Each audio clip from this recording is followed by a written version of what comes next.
From KVUE News in Austin, you're watching Texas This Week with Ashley Goodo.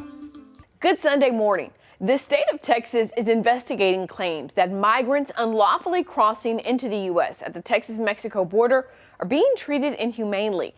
It comes after a DPS trooper sent an email saying they were told to push migrants back into the river, deny them water, and more.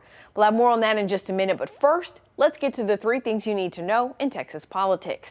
13 Texas women who face serious pregnancy complications are suing the state of Texas after being denied abortions.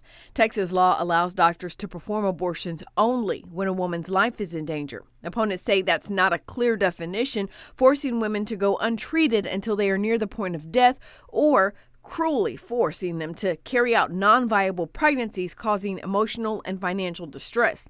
One of the women was denied an abortion after her water broke at 18 weeks. She developed sepsis and nearly died. Another had to carry a non-viable pregnancy to term, only to have her child die 4 hours after birth. The women relived their harrowing experiences on the witness stand. The state's attorneys argue the law is already clear and are asking the court to dismiss the case. The judge says it will be several weeks before she makes a ruling. Lieutenant Governor Dan Patrick issued a gag order in the impeachment trial of suspended Texas Attorney General Ken Paxton on Monday. In the order, the lieutenant governor cites examples of public behavior he calls egregious, including the House attorneys calling Paxton a crook and Paxton's attorneys calling the impeachment a, quote, unprecedented weaponization of state power. Under the order, the attorneys, members of the House, and people related to the trial or court cannot make any statements about testimony, witnesses, or evidence. On Friday, a conservative talk radio host, along with other Republican voters, sued the lieutenant governor and Senate over the gag order. The president of Texas A&M University, Dr. Catherine Banks, abruptly resigned on Thursday. It comes amid backlash for the school's botched hiring of a black journalist to revive the journalism program. The Texas Tribune first reported the details of the university's initial hiring and then diminishing offer to Dr. Kathleen McElroy, a celebrated journalist and former editor at the New York Times. According to the Trib, after the announcement of McElroy's hiring, concerns were raised about her time with the New York Times and work in the field of diversity and inclusion. The offer for tenure was reduced to a 1-year contract that could be terminated at any time. McElroy, who is currently a tenured professor at UT Austin, turned down the deal to return to her alma mater. In a resignation letter, Banks wrote, "The challenges with Dr. McElroy have made it clear to me that I must retire immediately. The negative press is a distraction from the wonderful work being done here." This week, journalists with the Houston Chronicle shared the details of an email from a DPS trooper stationed at the Texas-Mexico border to supervisors protesting the instructions he said he was given on how to treat migrants. He describes a 4-year-old girl passing out after she was denied water, a 19-year-old having a miscarriage as she is trapped in razor wire, and much, much more. Jeremy Wallace, political writer for the Chronicle, joined me to talk about what they've learned. This week, the Houston Chronicle broke a really big story about a letter from a DPS trooper stationed at the border with Operation Lone Star to his supervisors. Tell us what was in this email. Yeah, this is a medic with the DPS, an officer with them, who was concerned about some of the tactics that he was seeing used at the border to repel migrants from the shoreline. He says in his letter that, DPS officers were pushing people back into the water, including, children and, pregnant women, and pushing them away from the shore. Now, the question is, was it physically putting hands on people to push them into the water and get them away from the shore? Or, as DPS has tried to correct and say, look, no, we're just putting barriers here to make people push away from the shore. We're not telling officers to do that. But that's caused them to have to now, open their own investigation to make sure their DPS officers and the National Guard troops that are there aren't overstepping the line and aren't misinterpreting what they want to get done down there.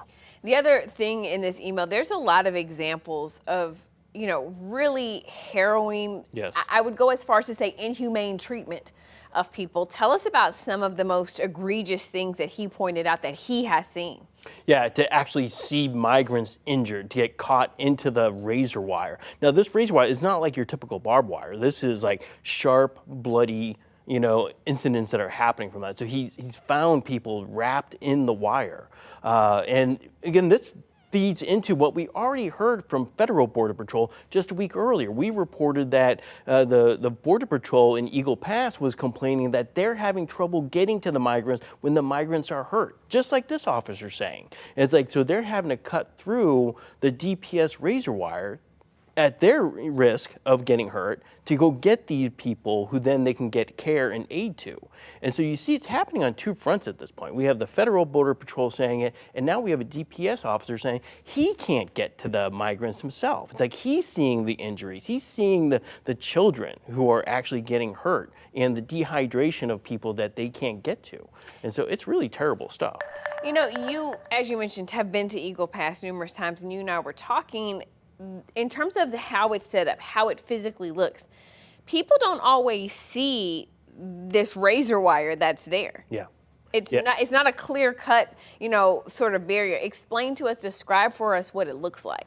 Yeah, a lot of, so this razor wire is not like barbed wire. Barbed wire you'll see like, on a fence or whatever, you can see at the top. The razor wire has this coiling effect to it. And so it becomes like this, part of it is in the water at times, not all the time. Some parts are all on shore, but some of it, is in the water, and the river fluctuates in its height. So it comes up sometimes and covers wire that maybe the DPS and National Guard didn't expect to be in the water, but the water levels will rise and fall on the Rio Grande. And so what's happening is like some of that water is covering the razor wire, so the migrants can't see it. So as they're being pushed away from one entry point that they think is there, they start walking down the river. Because some parts of it's shallow enough, and then it gets deeper, then it gets shallow. It's like, and so it's this, puzzle all the way down there, and now they have this added barrier of razor wire underneath, which is clearly, cut some people up. We know that now. We know, from this account that we've seen from the email.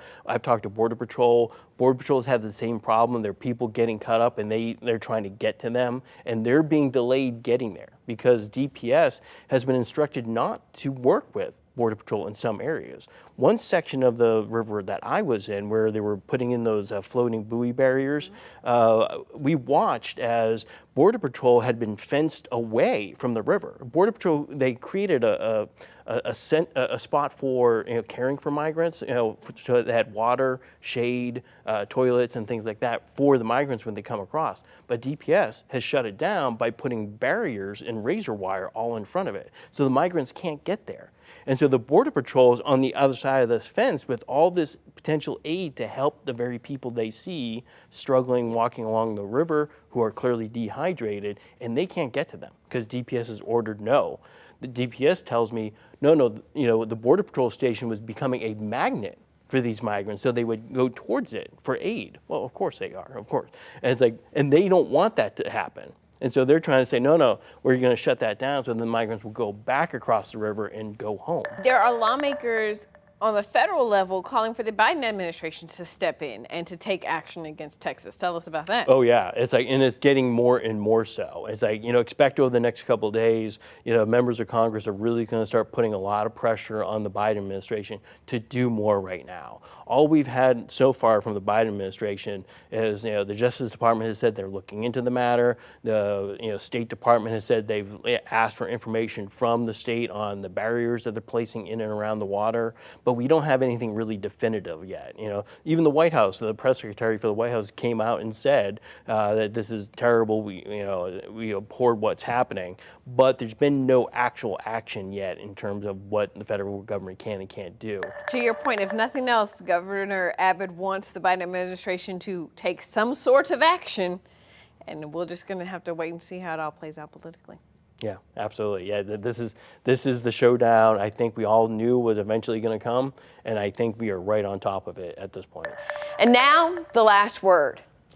In times when I find myself shaking my head at the things Texas does, I am often reminded, hey, at least we're not Florida. You see, no matter what problematic things Texas seems to do, Florida always finds a way to one-up us. This week, Florida's Board of Education decided to try to conceal the horrors of slavery by editing history. That state will now teach middle schoolers that slaves People who were kidnapped from their homeland or born into oppression, treated as subhuman, casually and carelessly sold into a life of horror and forced labor and forced birth, beaten and discarded, learn skills that they, quote, personally benefited from as part of their enslavement. This will be part of the state's Black history curriculum. So an opportunity to teach children the truth and focus on the rich history of African Americans in our country will be contorted into lies. Learning to comply with orders in an effort to avoid being ripped away from what little family you have left or killed is not beneficial. It's survival. Crafting a narrative that aims to give captors credit for the resilience and brilliance of Black Americans' immense contributions to this country in spite of them being slaves is sickening. And here's the thing, it won't work. You can ban the books and teach the kids lies, but sooner or later, they will learn the truth.